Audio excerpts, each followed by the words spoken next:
What's going on, Show Nation? It's Movie with Movie Gaming TV, and in today's video, I'm going to cover all of the new information about the 5th inning program. We're going to look at all the attributes for all of these new cards, and I'm going to tell you, in my opinion, which is the one you should choose from the 5th inning program.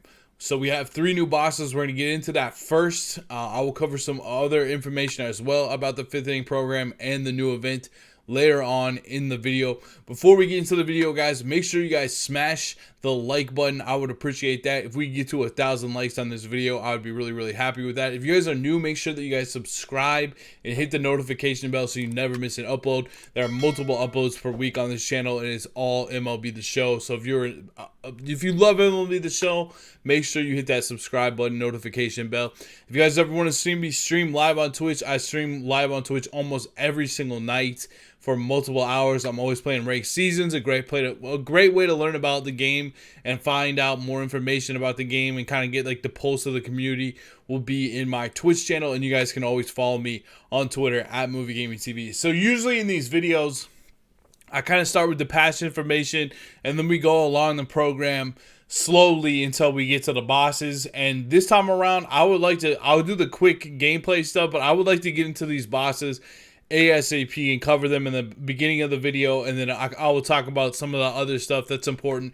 I always take the SDS stream and I break it down quickly for you to be able to consume in a quick package so that you can understand. You know, I just take all the stuff out of it that's really important, and I bring that to you in these videos. So I will be doing that in this video. Where should we start here? So first of all, for patch 115, there's supposed to be more swings and misses on Legend, a smaller timing window. They did that on 114. I think a lot of people think we're on 113, but we're actually on 114, and we're about to jump to 115. And so that they try to tune it so there's more swings and misses on very early and very late in 114 and 115. They are going to do that as well. All right, so let's cover the 3 new cards as you guys can see up on the screen right now. There's Lou Gehrig, Bob Gibson, and Josh Donaldson. So which one of these guys is the best? Which one should you guys add to your team? Bob Gibson was revealed yesterday. If you guys were on my Twitter, you would have seen me retweet that and put that out there. This was actually, what I always do is I have predictions going into the 5th inning program, and I did predict Bob Gibson. He was one of my predictions, so he did come through here. Bob Gibson is dealing with some health issues right now. Bob, hope the best for you, man. One of the best pitchers of all time, an absolute legend, and I'm hoping everything goes well with Bob's health. I know he's dealing with a difficult time right now with all that. That said, let's get into his attributes. He has 102, 112 H per 9 and K per 9, 88 BB per 9. He has 96 HR per 9, 105 clutch, 86 control, 96 velocity, 99 break. He has really good fielding, which doesn't really matter. He has 125 stamina, which also really truly doesn't really matter. If you guys missed my last video, I did have a video on how to break down all these attributes so you can go through cards and make your own decisions a little bit easier. I broke down which are the most important for hitters, which are the most important for pitchers. So if you're having a question outside of these and you want to know how all that stuff works and why stuff's the best, go ahead and check out that video. So Bob's got a 4-seam, a slider, a sinker, a curveball, and a changeup. Very good pitcher. We still need more pitching. We still need a Tom Seaver really badly to come into the game. 102, 112. This is the first pitcher in a while, the starting pitcher we've seen with 2 sets of per 9s over 100. He has 80 and 86 control, so his control isn't spectacular. His windup is a little bit herky-jerky, but from using it in years past, you can get used to it. You kind of like want to wait for his hands to come there, because he'll go over his head and do some stuff like that, but he still will kind of come to that set position before he throws that kind of a normal position. That's at least how I always pitch with Bob Gibson personally. He does the slider, the sinker, the changeup, and the curveball, all very good pitches for him to have, and he's going to throw absolute gas with that fastball. So you really can establish all 5 of Bob's pitches. He's going to be an elite pitcher. Everyone is going to want to have this pitcher in the rotation. This is a pitcher that will be worth it to buy out of the market if you don't select him with your 5th inning program. So make sure that you guys pick up Bob Gibson to add to your team to make your team better. Now, the next card that they dropped was Josh Donaldson. Now, Josh Donaldson was the cover man of MLB The Show 16, 97 contact versus right, 102 contact versus left, 101 power versus right, 115 power versus left. And I'm sorry if you guys see me looking off camera. I have to read these stats off my other monitor. He also has 85 fielding, 85 arm strength, 83 arm accuracy, and 76 reaction. I would have liked to see him hit 86 in the fielding, but it is what it is. He does not have a secondary position. He has 53 speed. This is not a bad card, but for me, I still would rather use George Brett. I've been just absolutely killing it on the comp scene with George Brett, hitting tons of home runs, huge on base percentage. He does have that 125 vision, and he has a lot of pop. So I really am going to probably stick with George Brett here. But I would like to see how this card plays, because this card will be a beast as well. The problem is he only has 90 vision. So once you get into the World Series ranks, and every stitch of vision really matters, that's where this card becomes a little bit tougher to use. But the thing is, he has a quote-unquote glitchy swing. He has a glitchy swing. He's had a great swing all year, great swing animation. You might have used them in BR, which is a little bit, it's not really the best place at all to rate a card. But he does have a really good glitchy swing. This is going to be a powerful card. He's going to be able to hit the ball really well. So, and he actually has pretty good fielding at 85. It's not the worst in the world. It's like, it definitely could be worse for a card that hits as well. 50 some odd speed, not very fast, to be honest with you. I think out of the three, I have this one rated the lowest. I would personally rather go with George Brett. I think George is definitely going to start for me over JD, but at the same time, I'd like to see how he plays out, see if he's absolutely killing, because he does have a good swing, and he does have a lot of power, and he does have a lot of contact, which is going to work in conjunction with his vision to make his PCI a little bit bigger. This is possibly a card that you could get to platoon with George Brett if you wanted to do that and just have him strictly face lefties. It wouldn't be that bad of an idea. But if you were doing that, you might want to look at Matt Williams. But the thing about Matt Williams is he doesn't have that great of a swing. He's not that popular of a card. Our final boss, and honestly, guys, this is the one that you should take, in my opinion. First base is going to be locked up for the year now at this point in time. And this is the first card. I do top 10 power rankings on my channel of all the cards of Diamond Dynasty every couple weeks. We had the first installment of that. And this card is going to be in the top 10 immediately. Lou Gehrig has entered MLB The Show. 125 contact versus right. 119 contact versus left. 112 power versus right, 106 power versus left, and one of the most important factors of all here is he has 125 vision, so he is going to be an absolute beast up on the legend difficulty. He also has 74 fielding, which is better than Frank. He's also left-handed, which is always better for your first baseman. It's just a more natural thing as they go to their right, and they also, when they make throws, it's a lot better having him out there at just having a lefty is always better at first base. He has 64 speed, so he's a lot faster than Frank. That's like dramatically faster compared to the 49. This is the first card that actually at first base knocks off Frank, in my opinion.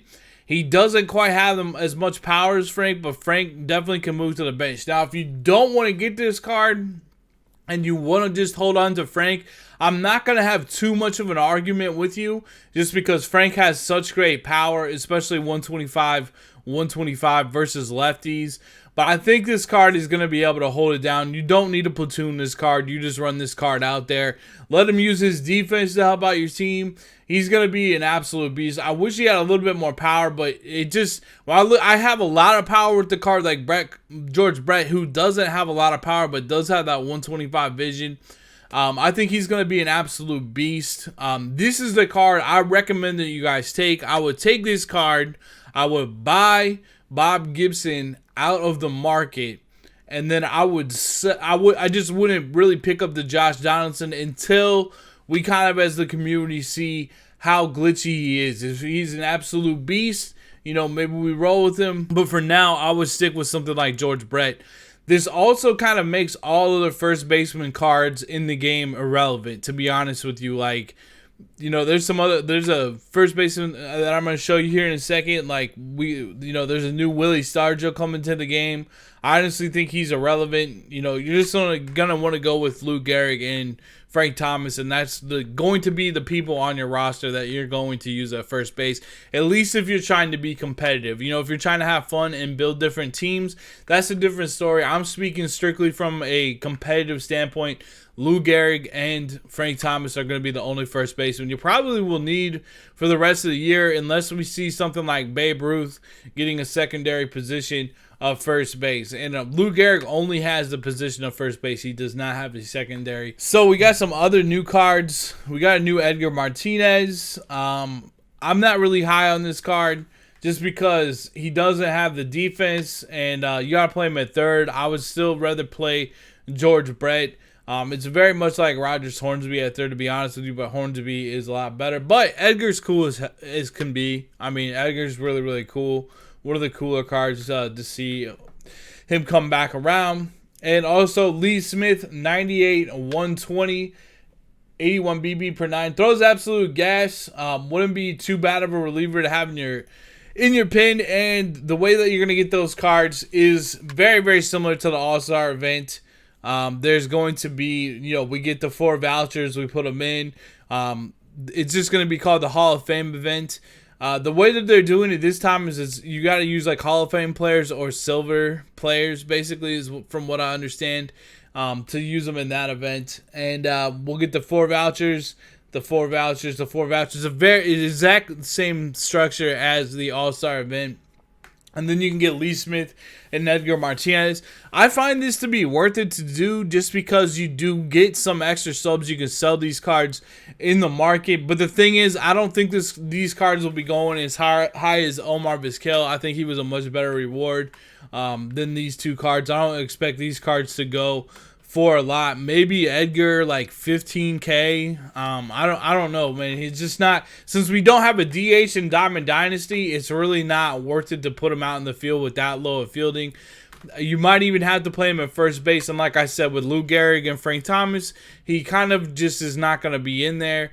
This is more so a card that will be used on people just using a team that isn't the most comp build. Is more like a team that they want to use to have fun with, which is a good, you know, I have no problem playing Diamond Dynasty like that at all. I think that's a good, you know, fun way to do it. But when I make these videos, I'm being critical on the cards of who's the best. That's kind of how I structure my opinions for this stuff. So Edgar's going to be really cool. That's why I also think he'll be around, I don't know, 10, 15K. Lee Smith, probably around 5 to 9K. But if you go and get the wins, there you go, man. Some free subs for, well, not free subs because you had to play the game, but you know what I'm saying. That's some subs that you can get. That's a pretty decent amount. The other good information that you guys are gonna want to know, there's some other, you know, at the very end of the program, you know, you're gonna get the May Player of the Month pack, which you can either open the Diamond version or the Gold. It's just kind of all luck of the draw there. Plus another All-Star Game pack, you know, the one with Joey Gallo and Chapman and Shane Bieber and all that stuff. You'll get that at 600 stars. Those will take a little bit to get to, but if you play a ton, you will get to both of those. I got to those maybe a couple weeks ago for this one. I really like that they're still doing that. I would like to see if we can get this one in the next one. I would like to see another boss pack. That would be amazing at 600. I really, really would like that. I think a lot of people would like that too, but that still remains to be seen if we are going to get something like that. We have 2 more cards I'll go over quickly. I think we have 3 more cards I want to talk about. There is a new Jack Morris, which I'm not too particularly high on, and there is a new Brandon Phillips, which is no one's going to be able to really put him in over Roberto Alomar. So I'm not really going to cover those 2 cards in this video. There's also this Benito Santiago. I think this is kind of a dump on both of these cards this weekend just because they know people are going to be going for the programs. It's not a bad catcher. It's very Russell Martin-y. It's nothing where it's just like, oh, you got to go get Benito Santiago, in my opinion. And the same with this Willie Stargell, 111, 115, has good vision, but at the same time, like we already covered the fact that first base is pretty much going to be locked down. You're not going to want to play this slow of a first baseman out in left field either.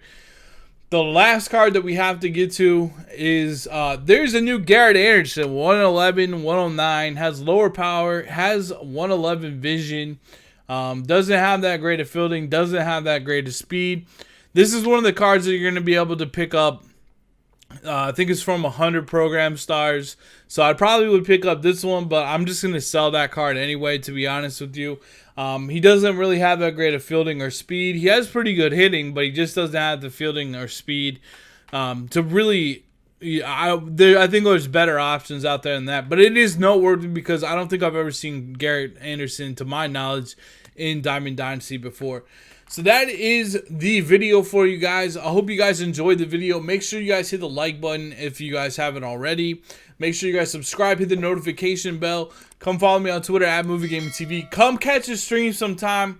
Twitch.tv/MovieGamingTV. I hope you guys have a great day. Thank you guys so much for watching this video, and I will see you guys in the next one. Peace.